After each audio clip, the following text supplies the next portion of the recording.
This is going to be about visual elements and how to integrate your writing with graphics, which of course I'm sure you know by now is a big part of scientific writing and research writing.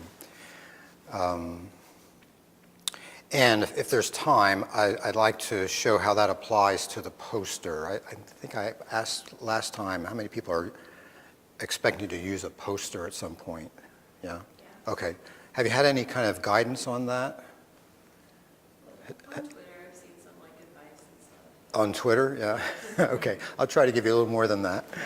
Okay, so the idea of graphics, you can't go anywhere without seeing some kind of graphic, right? We're just have a glut of graphics in front of us. And okay, so they're useful for motivating us to learn, and they certainly, in the case of research, they help us to understand the models and the data that you have. But it's almost disconcerting to see like a blank screen like this. You just want to, if somebody's presenting something, you want to see something as well. So in this workshop, I hope to talk about visual elements and to give you a little background on this first. This is a guy named Vesalius, who back in the 1540s or so began to document his examinations of anatomy. And this was a curious time in the history of science because it was illegal in Europe, in most of the states in Europe, to dissect human beings. And so he did the best he could by dissecting animals. He wanted to actually correct the record. People have been sort of dissecting living things for a long time, and they've tried to, through empirical observations, to explain, well, what's going on in this organism. Aristotle, for instance, back 2,300 years ago, was doing this sort of thing, and he came up with things like, well, there's 3 chambers in the heart. Wrong. The brain is used to cool the blood. Wrong. So in the beginning of the Renaissance, people were aware that these things weren't quite right, and so there was a lot of effort to understand in the correct way what's going on. So here is Vesalius. Another person in that era is Galileo, who of course turned his eyes in the other direction up and made lots of observations about the celestial bodies, in particular the moon. Now when it comes to us in the field of research, I think it's useful to have certain ideas in mind when you're approaching graphics. So this is what I'm trying to do today, is to explain the importance of visual items, to position visual elements in a way that's effective, and then to refer to visual elements. And that includes captions for your figures. So here's an example of a typical research paper. This one about the grooming behavior of lobster larvae. You wouldn't think that would be very important, would you? But this study looked at how the lobster larvae, which of course are quite small at that stage, they would actually clean themselves because they would get enmeshed in jellyfish, and they had this stuff sticking all over them. So they found that they actually used their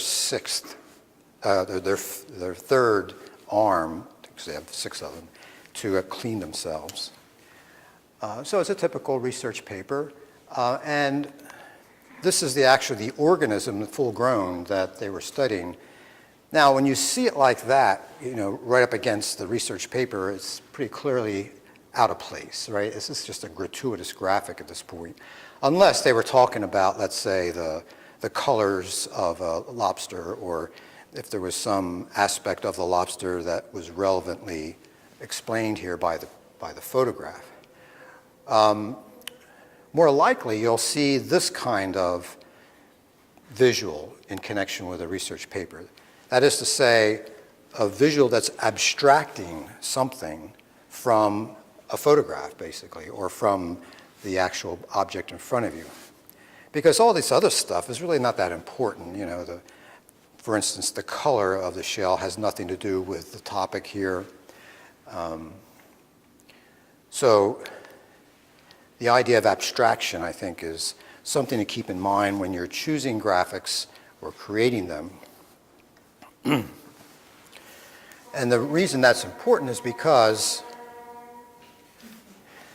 the things that you're abstracting, like constituent parts. Right? Here's a graphic that shows you the pieces of the larvae, especially its arms, or relative sizes. This is a good visual element to show size, especially with that scale there on the bottom. And the idea of spatial relationships, how these things are positioned relative to each other. These are all cognitive processes, which of course science is all about trafficking in these things. Dimensions, spatial relationships. So the choice of graphic here is important just to begin with.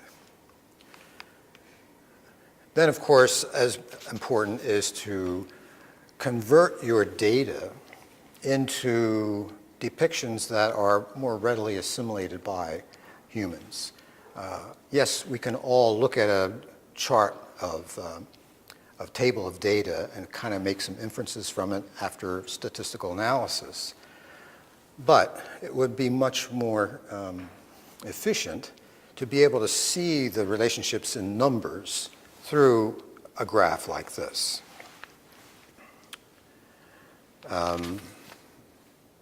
And then finally, more recently, there have been effective uses of video for research purposes. And here's an example of the video that appeared along with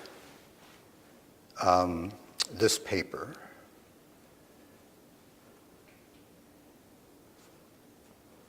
Well, I thought I was going to be able to pull that up for you.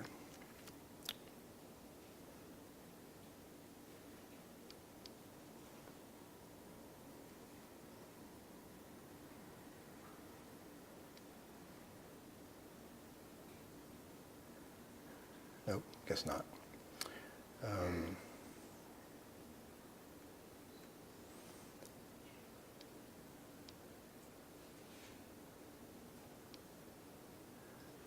Oh well.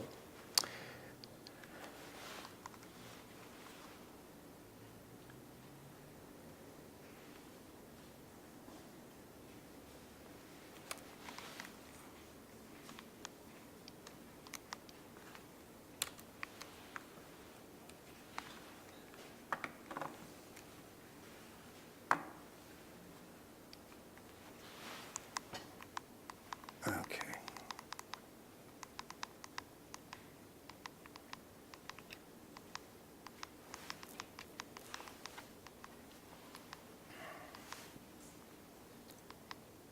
So, just as was true with all the other workshops, the actual principles of writing, and in this case of integrating graphics with text, are quite simple. So the first point, of course, is to choose the graphics or to create the graphics that are appropriate to your purpose, and then to place them strategically. And that usually means placing them directly after the textual reference, because if the reader is reading along and encounters a graphic before it's referred to, you can understand the confusion that will arise. So always try to place the graphic after it's mentioned in the text. And then when you do reference the graphic for the first time, do so in a way that introduces the graphic element and that explains it in some way to make the reader understand, well, what am I going to supposed to get out of this? And of course, try to do this all without too many words. And here's where some of the other workshops come into play into this one about graphics. Now, there are two ways you can refer to graphics or visual elements in your writing. One is the direct way, which is to include some reference to the graphic in either the subject or the object position of the sentence. So if you say, well, figure 1 explains, that would be a direct reference. On the other hand, you could choose the indirect method, which places the graphic in a kind of subordinate position because you don't want to particularly call attention to it, but you want to reference it in case the reader would like some visual support. That usually happens in parentheses.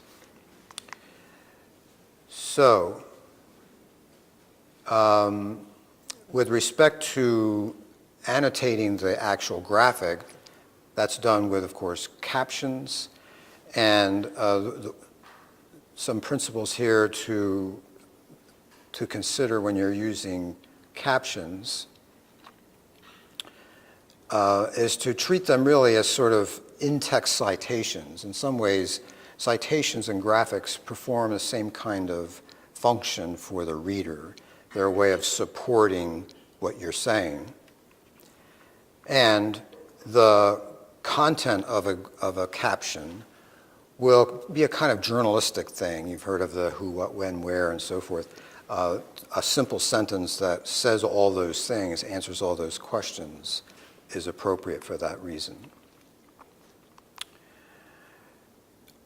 So here's an example, again from the research record, this one from biology. Who would think that you would test out ecstasy on zebrafish? I mean, come on. Anyway, this is an interesting study because they found that these creatures, again, this is a gratuitous graphic, but just to point out what they're experimenting on.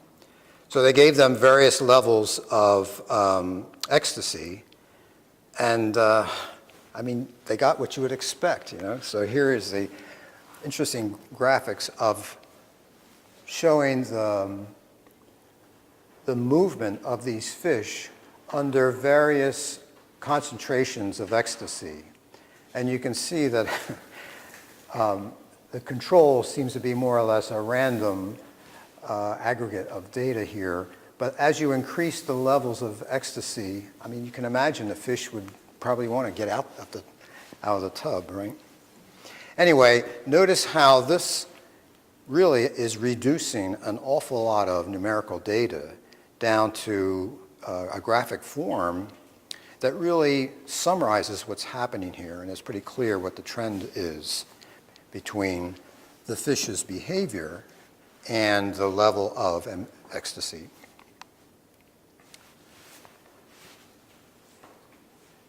So here is another set of graphs that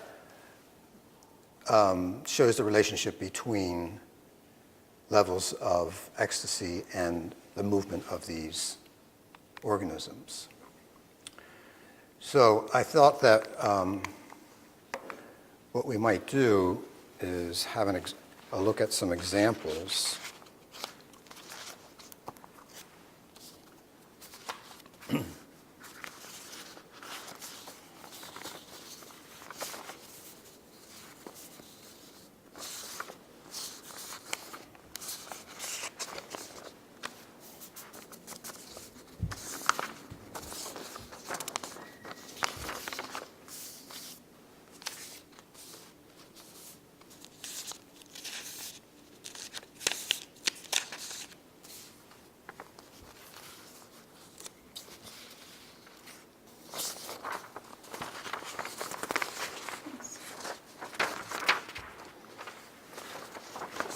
If you don't mind sharing that copy, I'm a little short on them. We'll share it. You guys can Oh, okay. Yeah, just go to your back there.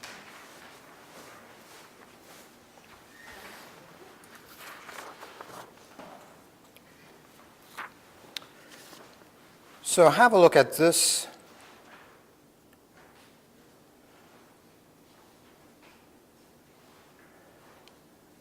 These excerpts from the study on the lobster larvae.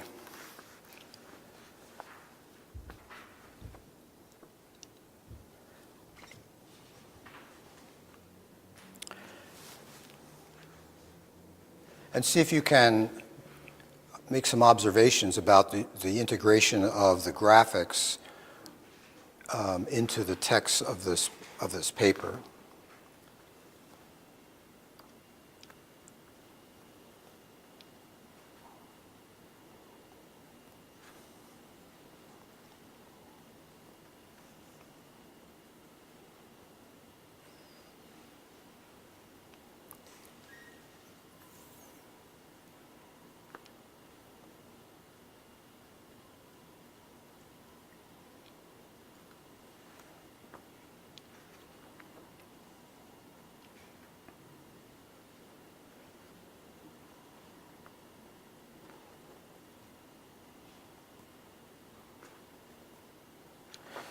So notice under the results section, what sort of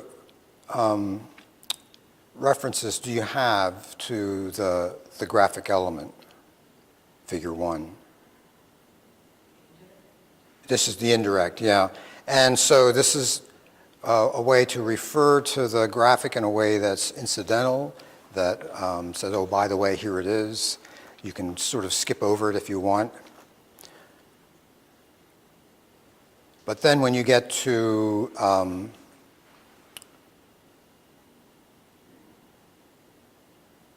the captions, these are rather explicit and direct.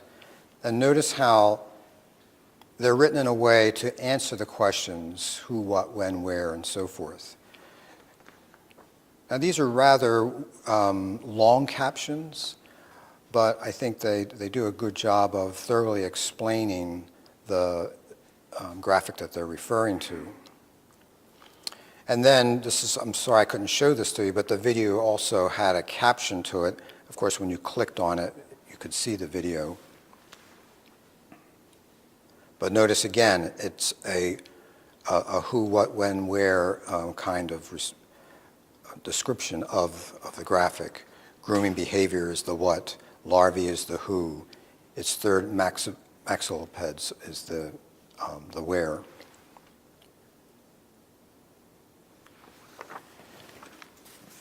I think we have the zebrafish paper captions. Oh no. Yeah, but I think it's like the same, I think the same principles apply. Yeah, okay. Well, then let's try this. This is a paper where I've taken out the references and the captions.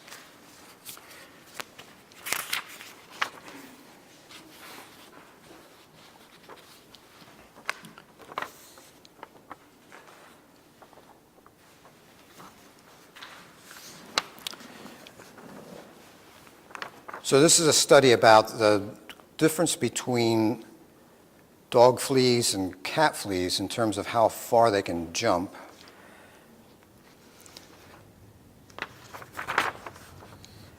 And there are two graphics here.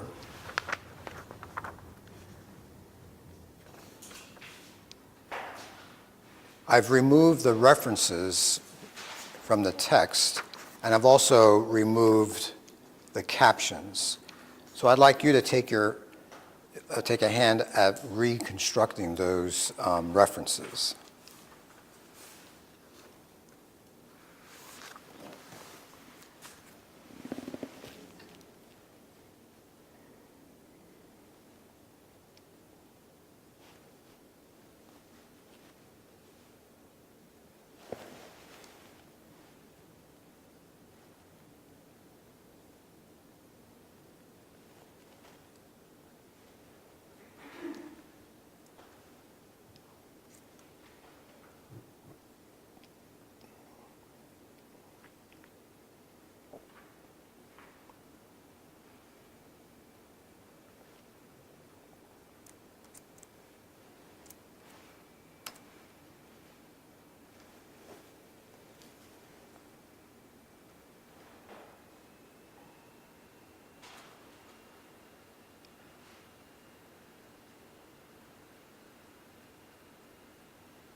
So if you have access to the Google Doc here, you can add your own up under one of these blanks called caption.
So can we talk about these? Have you taken a crack at them yet?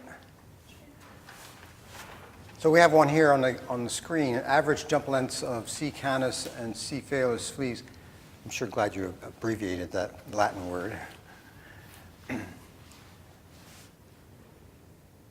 So this pretty much describes the figure pretty well, doesn't it?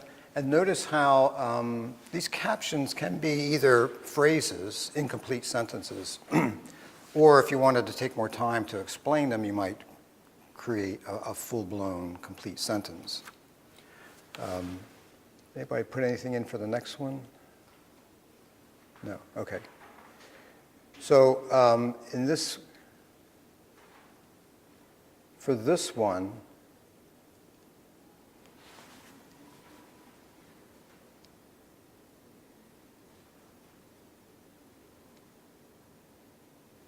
how might you describe this in a caption?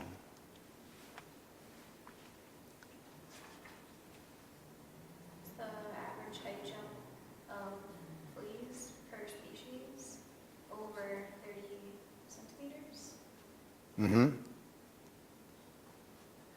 Yeah, and maybe you could just say between the two species. I mean, if you're only comparing the two types of flea.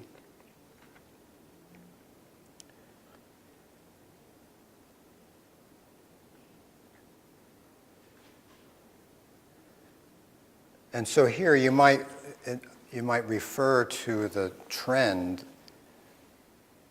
that is projected by these two curves. And as you point out, the length is increasing, but it's over fewer and fewer of the organisms.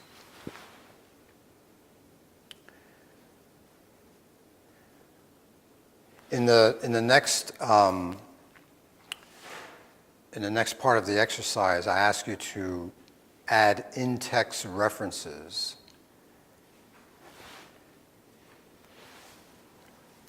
So in the case of of figure 1,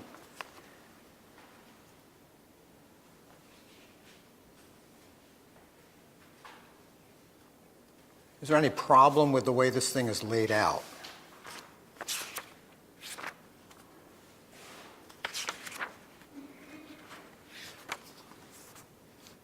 So figure 1 is occurring on what would be page, what is that, 240? The second page of the article. And presumably it's detailing some aspect of the results, right? And yet it seems to be following right up against the method section. So the placement here isn't ideal. And here's something where you won't always have control over your article, over your paper. The actual layout is something that the editor or the compositor will have more direct effect on. But at least submit the article with the reference to the figure before the figure actually appears in your article. What would be a good sentence to refer to figure 1, presuming that it's in the right place? Would you usually do like the first sentence that references results from that figure? So it would be usually parentheses figure 1 right after the first end of the first sentence. Yeah, yeah. And how about the second one? Which presumably would occur Maybe after the word respectively. And you can put in like figure 2. yeah, yeah. All right, so again, it's a very simple thing to deal with. The principles for creating in-text citations and the captions are fairly simple, but I think the difficulty, as it is with everything in writing, is to discipline yourself to pay attention to it on behalf of the reader. Always think about your reader and how they might struggle without knowing the significance of the graphic in this case. All right, let me spend a little time while I'm here on the idea of posters. I have a question about Yeah. the layout. So in some papers, I've seen that the figures appear in between the text, but in some, they appear at the end, like with the reference or after the reference. So why is Yeah. choice? Well, I think there might be two reasons. One is that those graphics are not considered essential to understanding the article, and so they're relegated as a kind of an appendix at the end. There might also be guidelines that the journal itself is trying to maintain so that they have a consistency in the look of their articles, and so the layout is going to be out of your control, basically. Yeah. But I think the important thing is to provide the text that does the referencing and that does the captioning, and then just hope that the layout person and the editor will use them in the best way possible.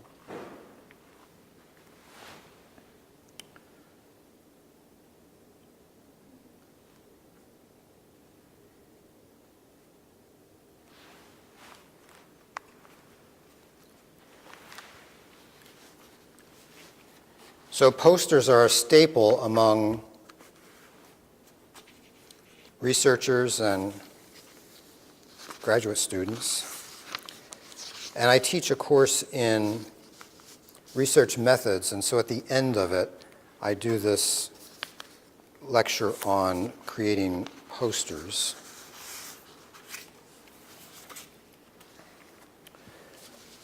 So I thought I would give it to you today. I can find my handout. Here it is. There's also some resources on this handout that you might find helpful. Actually, the Department of, I think it was Biomedical Engineering, came up with some excellent videos of how to create and use posters. And that's those Vimeo addresses you see there. Plus, all of the things that I'm going to tell you in the next half hour or so are actually condensed from this website called colinpurrington.com. It's an excellent source of information for posters. It's a little chaotic, and so I like to think that I've distilled it down to its essence, and it's a little easier to understand. Anyway, constructing a poster, I think it's helpful to see the poster, which is about this size, as broken up into quadrants. And that's useful because what you're presenting is in the form of quadrants, right? Introduction, methods, results, discussion. And I think that even though you may not spend equal time or attention on each of those quadrants, I think to have it set up that way is helpful for the viewer to say, okay, now I know where I am, and then you're sort of already cognitively mapped out with the poster. So in the poster itself, you'll have these 4 sections, and presumably they will always be set up to address these points. In your introduction, you want to make the point that the topic of your project is significant. In the methodology, you're making the point that your chosen methods and materials and so forth are appropriate. The results section, probably the one that will have the most interest from your audience, makes the case that your outcome has some significance to it. And then in the conclusions, you're trying to make the point that what you've done is useful. So that's a kind of beginning point. Of course, the key element at the top, the title, should be such that it pretty much tells the whole story in one sentence. Realizing that this poster is going to have to talk for itself, because you're not always going to be there. You know, posters, you know how they are, the poster sessions, you put up these things, and then you yourself will want to walk around, and you're not always going to be there. So you want the document to be able to explain itself. So that means that the title should be something that a person could look at and say, I see exactly what they're trying to do here. Let me look at it more closely. Then the various quadrants will also have some kind of subheading that will answer these questions. In my case, I created this poster to show how you could use local experts to enrich online courses, and then each of the quadrants answers the question. So the why is kind of like, what's the significance of my project? The how was my methodology. What the final products look like was my results, and then the point about virtual interviews is my conclusions. So this wasn't exactly a research paper, but it follows the same structure. Then once you have that sort of cognitive setup, then you can begin to think about how's it actually going to look. And presumably you'll put your name in there and your school's logo. Then you begin to populate the various quadrants with text. I think this is the place to start, because you want to have a sense of what are you saying before you try to illustrate it with graphics. So in my case, I try to create a rationale for the use of local experts. And notice how it's not a lot of text. You don't want this thing to be a burden on the audience. You don't want them to have to stand there for a long time and read line after line of text. So that's one thing. Then once you have sort of set up the substance of your poster, now begin to think about how is the various pieces of information, how are they going to be arranged? Some of it will be arranged chronologically, right? For instance, the methods section will often be an explanation of what you did, presumably in chronological order. And so that might even set you up like this for a kind of flowchart format, or at least a sequence of points.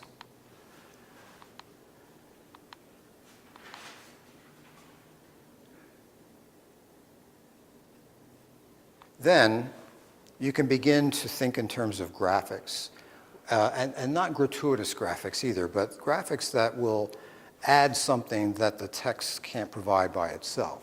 And so in this case, when I talked about my method for creating these online interviews, I put in a screen capture of an audio recorder that I used. And then I put in a screen capture of the platform that will actually use the online interviews, and then some directions on as to how this would be accomplished. Likewise, on the results side, I created screen captures to illustrate some of the products that I ended up with. This was an interview by the former dean of the graduate college here at Drexel. Here's one that illustrates the interview I had with someone at the Academy of Natural Sciences. Then, once you have filled up the poster with text that is relevant, and you have assembled your graphics to illustrate what you're saying, now you want to be able to position them in a way that's visually pleasing. Now, this is kind of just grouped together into the quadrants, but try to spread things out a bit like this and show relationships between the graphic and the text. And also try to create a place on the poster that draws your attention. And in this case, I thought, for the most part, it's the results that matter. And so that should be dominant. Notice that it varies now. The placement of the quadrants has a little more visual interest. So that's kind of the basic poster and the rationale for it. When you look at this website by Colin Purrington, you'll also find that there's some interesting embellishments you can add to a poster. One of them is QR codes, which I've been using in these workshops for a long time. In this case, they were very helpful because I could give the viewer a way to access these actual recorded interviews. I mean, I could have done that by bringing a laptop, you know, and setting it up, but that's not something you would want to leave out in the open. But now, someone could walk by with their cell phone, click on that QR code, and then hear the recorded interview. This is not something that's always relevant to your research. I mean, if you're not involved in like any kind of sound study, then it wouldn't apply. But these QR codes can point to other things besides sound files. They could be data files, for instance. The other thing you might do is have some way for the viewer to access perhaps your Facebook page or your resume, or you can even have if this was a paper poster, have a business card holder attached to your poster. Because you want this to be a way to promote you. And by the way, notice that this is a fairly conservative layout. And I do this for a reason. And it's so easy to populate these posters with lots of glitzy pictures and colors. But I think it's better that the poster not upstage you. It's you are the one that you want people to remember you because of your research, of course. But it's you that that you want them to remember. So keep the poster in a kind of conservative style. Now, there is one aspect of style that you might consider. There's been a study that says that if you coordinate your wardrobe to the color scheme of the poster, that's more effective. So I don't know, it's not quite the same shade, but it was close.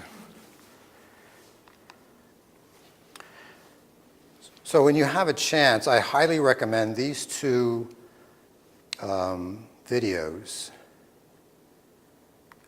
The first one tells you how to create the poster, as I've done today. The second one shows you how not to present it. It's actually quite funny. So take a look at those. So I think that's all I have to say. Has anybody attended any poster sessions? They do a pretty good job here at Drexel. There's actually another one coming up in the biomedical engineering department. Ah. On the 30th, I think. It's like a senior exposition for the undergrads, but Cool.